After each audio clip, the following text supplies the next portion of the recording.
اب کچھ احادیث غسل کے طریقہ اور اس کی احتیاط کے حوالے سے۔ حدیث نمبر 1 صحیح بخاری اور مسلم کی متفق علیہ حدیث ہے، سیدہ عائشہ رضی اللہ تعالیٰ عنہا کا بیان۔ اب یہ حدیث ہے امہات المومنین رضی اللہ عنہن نے ہی روایت کی۔ سیدہ عائشہ کہتی ہے کہ نبی صلی اللہ علیہ وسلم جب بھی غسل جنابت فرمایا کرتے تھے، جب جنبی ہوتے تھے غسل جنابت فرمایا کرتے تھے، تو برتن سے اپنے ہاتھوں پر پانی کو انڈیلتے تھے۔ جو میں نے پچھلی دفعہ مستعمل پانی کا مسئلہ بتایا تھا کہ ڈائریکٹ پانی کو ہاتھ لگائیں گے پانی مستعمل ہو جائے گا، اس سے غسل نہیں ہو سکتا نہ غسل۔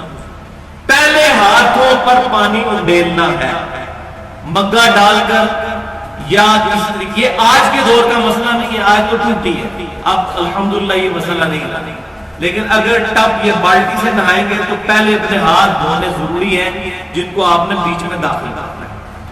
تو پہلے آپ صلی اللہ علیہ وسلم اپنے مبارک ہاتھوں کو دھوتے، اس کے بعد آپ صلی اللہ علیہ وسلم اپنے دائیں ہاتھ سے بائیں ہاتھ پر پانی ڈال کر اپنی شرمگاہ کو دھوتے۔ اس کے بعد آپ صلی اللہ علیہ وسلم نماز کا سا وضو فرماتے ہیں،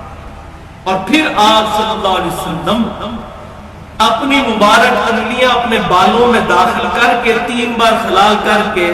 اپنے سر پر پانی ڈال کے پورے جسم مبارک کو دھو لیا کرتے۔ یہ سیدہ عائشہ نے روایت کیا ہے، غسل کا طریقہ صحیح بخاری اور صحیح مسلم۔ دوسری حدیث جو سب سے زیادہ ڈیٹیل حدیث ہے صحیح بخاری اور مسلم میں، اور وہ بھی حضور صلی اللہ علیہ وسلم کی بیوی سیدہ میمونہ رضی اللہ تعالیٰ ام المومنین ان سے روایت ہے۔ وہ کہتی ہیں کہ میں نے نبی صلی اللہ علیہ وسلم کو خود غسل کروایا اپنے سامنے، چادر میں پردہ کر، سامنے چادر کا پردہ میں نے لا کر برتن رکھا، اور میں نے آپ صلی اللہ علیہ وسلم کے غسل کو ابزرو کیا، یعنی وہ ڈائریکٹلی اتنا نہیں، مطلب چادر کے پردے میں اندازہ ہوتا۔ تو کہتی ہے کہ میں نے دیکھا کہ نبی صلی اللہ علیہ وسلم نے پہلے اپنے دونوں ہاتھوں کو دھویا، اس کے بعد آپ صلی اللہ علیہ وسلم نے 3 دفعہ کلی فرمائی اور ناک میں پانی چڑھایا، پھر 3 دفعہ آپ صلی اللہ علیہ وسلم نے اپنے چہرہ مبارک کو دھویا۔ سیدہ عائشہ نے تو مختصر بات کی تھی، بوجھی یہاں ڈیٹیل چاہیے۔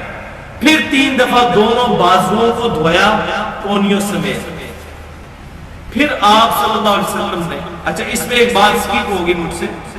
کہ یہ ہاتھ پہ پانی اڈیلنے کے بعد آپ صلی اللہ علیہ وسلم نے اپنا مبارک ہاتھ زمین پر رگڑا، مٹی لگا کر اپنی شرمگاہ کو دھویا، تاکہ وہاں پر جو منی وغیرہ لگی ہو وہ دھل جائے۔ آج کے دور میں آپ صلی اللہ علیہ وسلم ہے۔ اس کے بعد آپ صلی اللہ علیہ وسلم نے 3 دفعہ کلی کی، 3 دفعہ ناک میں پانی چڑھایا، کلی والا پانی ہی ناک میں نے بتایا تھا، اسی پانی کو ناک میں اور اس طریقے سے صفائی۔ پھر 3 دفعہ چہرہ مبارک دھویا، 3 دفعہ دونوں ہاتھ کونیوں سمیت دھوئے۔ اس کے بعد آپ صلی اللہ علیہ وسلم نے اپنے مبارک سر پر 3 دفعہ پانی ڈال کر اس کو صحیح طریقے سے مل کر دھویا، اور پھر آپ صلی اللہ علیہ وسلم غسل والی جگہ سے الگ ہوئے اور باہر نکل کر آپ صلی اللہ علیہ وسلم نے اپنے مبارک پاؤں بھی دھوئے۔ یہ اس صورت میں ہے کہ اگر کسی ٹائلٹ کے اندر غسل کرتے ہوئے پانی زمین پر جمع ہو جاتا ہو، وہاں پر الگ سے پاؤں دھونا ضروری ہو جاتا ہے۔ ہمارے جو ٹائلٹس بنے ہوئے ہوتے ہیں اس میں جب نہاتے ہیں ہم تو پانی ساتھ ساتھ بہتا چلا جاتا ہے ڈھلوان کی وجہ سے، اور نیچے جو ہے وہ ٹائلز بھی لگی ہوتی ہے، اس میں الگ سے پاؤں دھونے کی ضرورت نہیں ہے، اندر ہی دھل گئے تو دھل گئے۔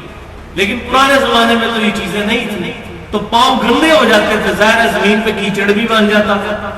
مٹی ہوتی تو وہ پاؤں الگ سے دھونے پڑتے تھے۔ یہ میں نے مسئلہ اس لیے لاتا تقریر کر، لیکن آج بھی جو اس سنت پہ عمل کرے اس کے لیے ثواب ہی ثواب ہے انشاءاللہ۔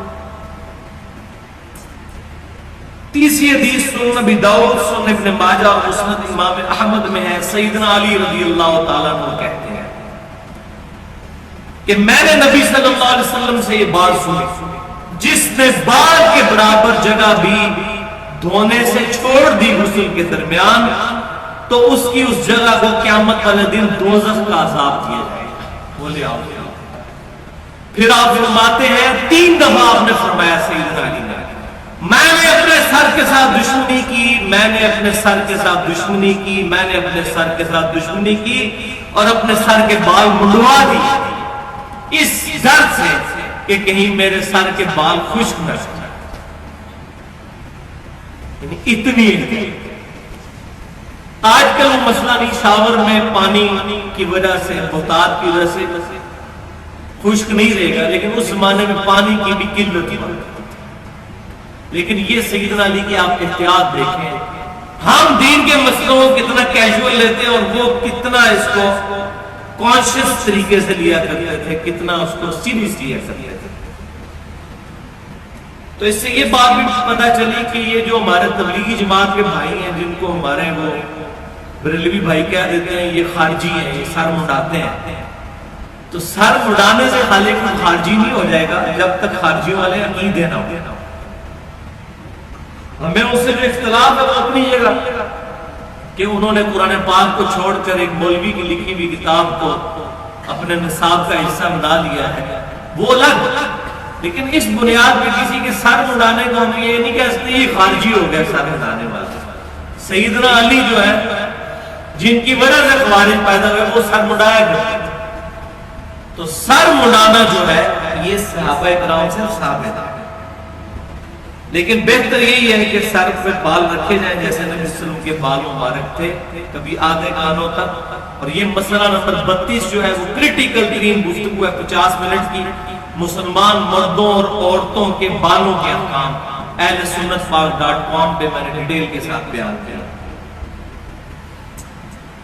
چوتھی حدیث صحیح مسلم میں ام سلمہ رضی اللہ تعالیٰ عنہ کہتی ہیں ام المومنین کہ میں نے نبی صلی اللہ علیہ وسلم سے ریکویسٹ کی کہ یا رسول اللہ صلی اللہ علیہ وسلم میرے سر کے بال بہت زیادہ ہیں اور میں ان کو جو ہے وہ گوند کے رکھتی ہوں، تو میں جب غسل جنابت کیا کروں تو کیا اپنے سر کے سارے بال کھولا کروں غسل کرنے کے لیے؟ تو آپ صلی اللہ علیہ وسلم نے فرمایا نہیں، تمہیں سر پر 3 دفعہ پانی ڈال لینا کافی ہے، بالوں کے کھولنے کی ضرورت نہیں۔ تو عورتوں کو غسل جنابت کے لیے سر کے بال کھولنے کی ضرورت نہیں، بلکہ اگلی حدیث صحیح مسلم میں بھی، یہ بھی صحیح مسلم کی، اس سے اگلی بھی صحیح مسلم میں سیدہ عائشہ کو کسی نے بتایا کہ ابن عمر رضی اللہ تعالیٰ عنہ لوگوں کو، عورتوں کو یہ حکم دیتے ہیں کہ وہ اپنے بالوں کا جوڑا اور یہ پراندہ وغیرہ اور یہ گھٹ وغیرہ کھول کے تو بال دھویا کرے۔ تو سیدہ عائشہ کو بڑا غصہ ہے، انہوں نے کہا ابن عمر ان کو یہ کیوں نہیں کہہ دیتے کہ اپنے سر کے بال ہی منڈا لیں عورتیں؟ ان کو نہیں یہ بات پتا کہ میں نے نبی صلی اللہ علیہ وسلم سے جب یہ بات پوچھی تھی کیا میں اپنے سر کے بال کھول کر جو ہے وہ غسل کیا کروں، جنابت کا اتارا کروں؟ تو آپ صلی اللہ علیہ وسلم نے فرمایا غسل جنابت کے لیے عورتوں کو بال کھولنے کی ضرورت نہیں، 3 دفعہ پانی ڈال لینا کافی ہے۔ لیکن لیکن لیکن ایک بات یاد رکھیں، یہ صرف جنابت کا غسل، اگر حیض کا غسل ہے یا نفاس کا اس کے لیے مسئلہ الگ ہے، وہ سیدہ عائشہ سے ہی روایت ہے جامعہ ترمذی میں اور سنن ابن ماجہ میں، صرف سنن ابن ماجہ میں ہے۔ سیدہ عائشہ کہتی ہیں کہ میں حائضہ تھی تو نبی صلی اللہ علیہ وسلم نے مجھے حکم دیا کہ میں سر کے بال کھول کر رکھوں۔